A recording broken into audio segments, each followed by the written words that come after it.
there are these two young fish swimming along, and they happen to meet an older fish swimming the other way, who nods at them and says, "Morning, boys, how's the water?" And the two young fish swim on for a bit, and then eventually one of them looks over at the other and goes, "What the hell is water?" When I started looking closer with an open mind, I couldn't debunk Flat Earth. I became a Flat Earther. When I started decoding movies, I saw connections where I never thought I would see connections. And now I want to talk about something positive.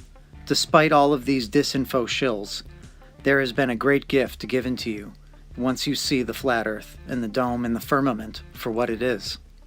An engineered home. And if this home for us was engineered, then someone engineered it. And if someone engineered it and put it here, and possibly put you here, they could possibly take you out of here too. It's ultimately humbling and puts things in perspective. In the day-to-day trenches of adult life, there is actually no such thing as atheism. There is no such thing as not worshiping. Everybody worships. The only choice we get is what to worship. If you worship money and things, if they are where you tap real meaning in life, then you will never have enough. Never feel you have enough. It's the truth. Worship your own body and beauty and sexual allure, and you will always feel ugly. And when time and age start showing, you will die a million deaths before they finally plant you.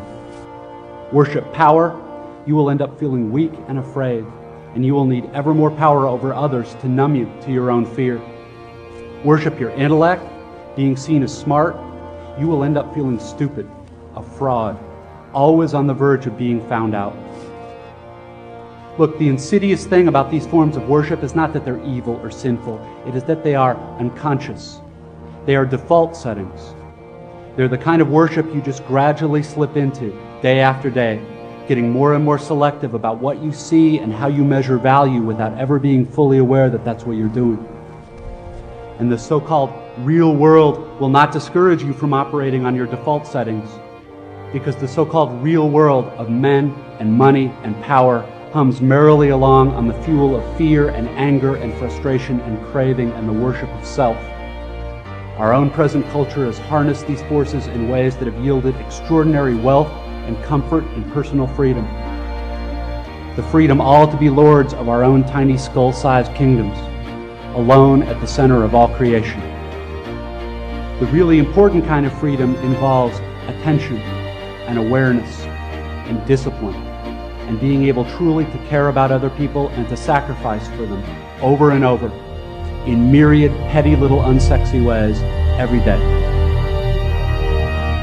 That is real freedom.